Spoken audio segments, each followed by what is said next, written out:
मित्रों, पिछले वीडियो में आपने देखा कि किस प्रकार कंस द्वारा भेजे एक और असुर कागासुर का श्री कृष्ण ने वध किया, जिससे उसका उद्धार हुआ और उसका मृतदेह कंस के सामने आकर गिरा।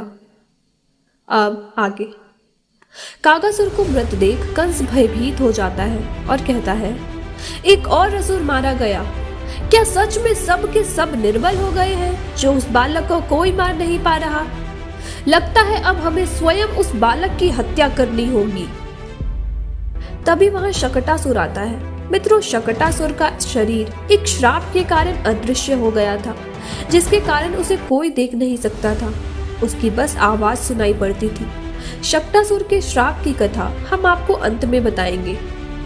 शकटासुर कहता है, महाराज, आप अपने मित्र को कैसे भूल सकते हैं?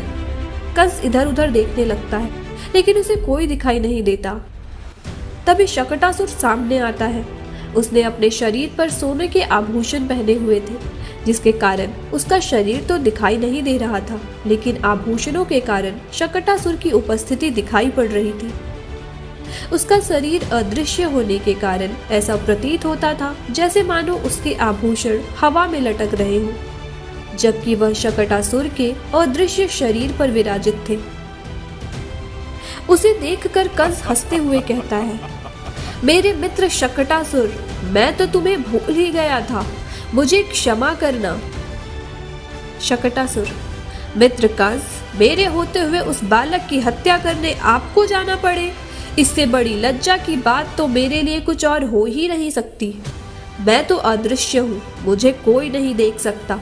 मुझे उस बालक की हत्या करने में कोई परेशानी नहीं आएगी। मैं अभी उस बालक को मृत्यु के गोद में सुला कर आता हूँ। यह कहकर शकटासुर वहां से चला जाता है। शकटासुर गोकुल पहुंचता है। इधर गोकुल में भगवान श्री कृष्ण के करवट बदलने का अभिषेक उत्सव मनाया जा रहा था। उसी दिन श्री कृष्ण का जन्म नक्षत्र भी था। घर में बहुत से स्त्री पुरुषों की भीड़ लगी हुई थी। गाना बजाना हो रहा था। उन्हीं स्त्रियों के बीच में खड़ी हुई यशोदा जी ने अपने पुत्र का अभिषेक किया।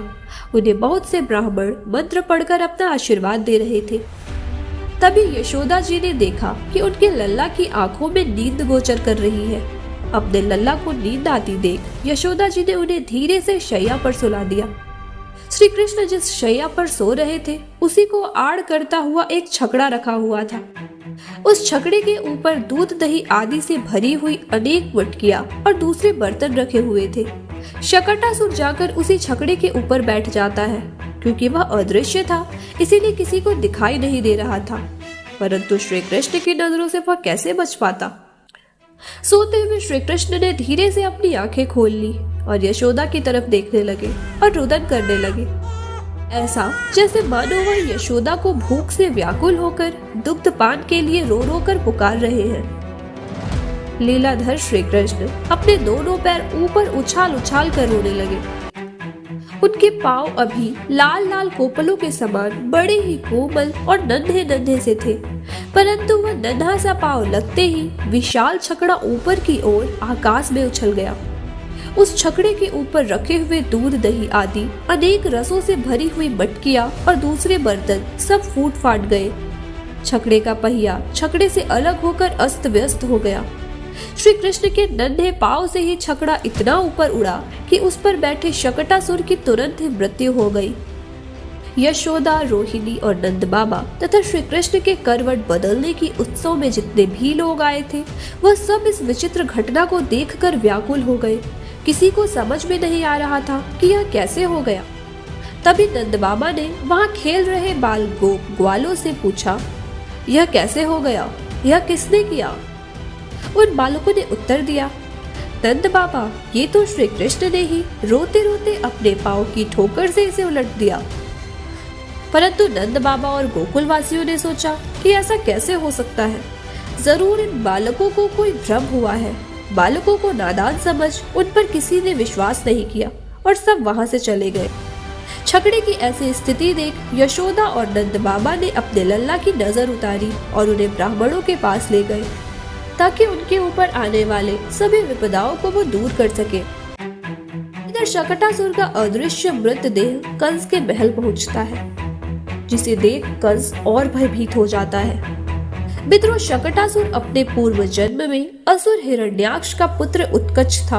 वह बहुत बलवान एवं मोटा तगड़ा था। एक बार यात्रा करते समय उसने लोमश ऋषि के आश्रम के कई वृक्षों को कुचल डाला। लोमश ऋषि ने जब यह देखा तो वह अत्यंत क्रोधित हुए। उन्होंने क्रोधवश उत्कच को श्राप दे दिया। उन्होंने कहा, अरे दुष्ट, तुझे अपने बलवान शरीर पर बड़ा गुमान है ना कि तू किसी भी जीव को कुछ समझता नहीं। मैं तुझे श्राप देता हूँ कि आज से तू देह रहित हो जाएगा। ऋषि का श्राप पड़ते ही उत्कच का शरीर सांप के केचुल के समान गिरने लगा। वह धड़ाम से ऋषि के चरणों पर गिर पड़ा और प्रार्थना की, हे कृपा सिंधु, मुझे माफ कर दीजिए। कृपा कीजिए मुझ पर, मुझे अपनी गलती का आभास हो गया है। कृपया कर मुझे मेरा शरीर पुनः लौटा दीजिए। लोमश ऋषि प्रसन्न हो गए। उन्होंने कहा, वैवस्त मनवंतर में श्री कृष्ण के चरण स्पर्श से तेरी मुक्ति हो जाएगी। मित्रों, महात्माओं के श्राप भी वरदान हो जाते हैं।